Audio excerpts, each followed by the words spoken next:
I first encountered Greek tortoises on the floor of a broad valley on the island of Kos. There were lots of them, but at first I didn't see them. I just heard a loud clonking sound. Then I saw them, some uncharacteristically, as I thought of tortoises, very energetically active. More recently I've encountered them on the northeast corner of Corfu, in the countryside around Cassiope. Using this excellent book, I followed walk number 2, which I've visited many times. I agree with the author Noel Rochford, who writes, "This walk is Cassiopei's best-kept secret. Not only does it have one of the prettiest footpaths on the island, but in spring it's a garden full of colour, to which I would add it's delightful in October too." Walk number 2 begins at Immerolia, little more than a half-kilometre walk from Cassiope.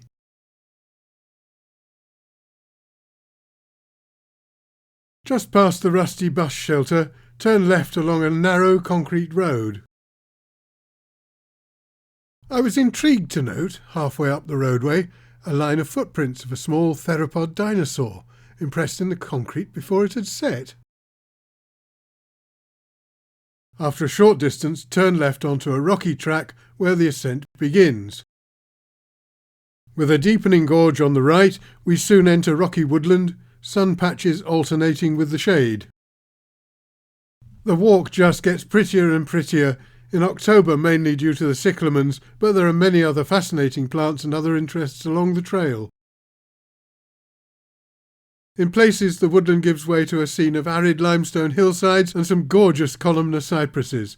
The stream in the gorge below is dry during the summer. This literally horrid bush, Paliurus spina Christi, presents us with the only downside to the trail. Its persistent fruits are an immediate giveaway, and a warning we should not ignore, but they're not always there, so beware. The stems zigzag, with a leaf at each node attended by 2 thorns, one short, curved and rose-like, the other, the one that really matters, straight, long and very, very sharp. I take blood thinners, so a single prick is enough to require an emergency dressing. Roll sleeves down, and shorts are not really a good idea for this walk. Higher up, the path becomes steep and rocky, and here is where I met my first Corfu tortoise, plodding through the undergrowth, heading towards the path to greet me. Having become acquainted, we exchanged goodbyes, and I continued uphill.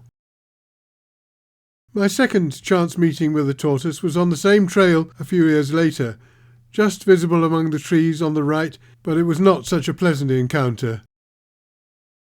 There were fragments of the plastron, the underside of the shell, scattered over a small area, but no sign of the domed carapace. That was a way through the trees, only just within sight, adding to the sad story of perhaps a raptor's meal. Buzzards are common here. My most interesting and dramatic tortoise experience occurred on the Ias Stefanos road from Avlaki Beach, which most days throngs with sunbathing tourists, but as soon as you enter the road, you're in rural Corfu again. I had just begun my walk away from the beach and was finding some interesting mushrooms, so I turned and was going back to take photos when, only about 20 metres away, I saw something fall onto the verge with a resounding plonk. I immediately took a photo of that from where I stood and then went to investigate. It was a tortoise that had fallen out of the woodland and was lying on its back, turned turtle.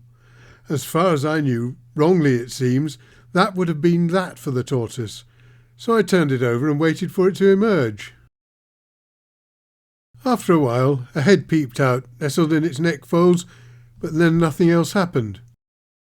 So I picked it up and gently returned it to the woodland shelf whence it had tumbled, aiming it into the bushes, away from the road, and it lumbered off into the shadows.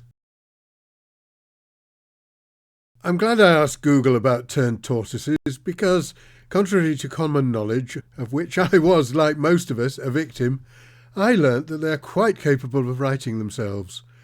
They are far more flexible than we assume, and thrash around, turning themselves little bit by little bit as their feet, tail and head find some grip on the ground, and within a few energetic minutes they're back on their feet again.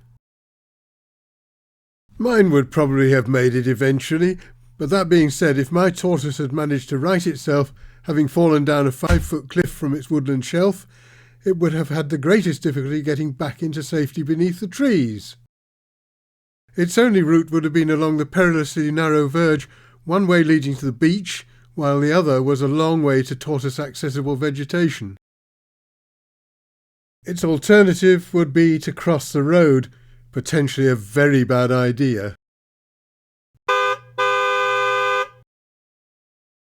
So the coincidence of my presence when it fell and my contribution to its recovery were not insignificant in this tortoise's life story.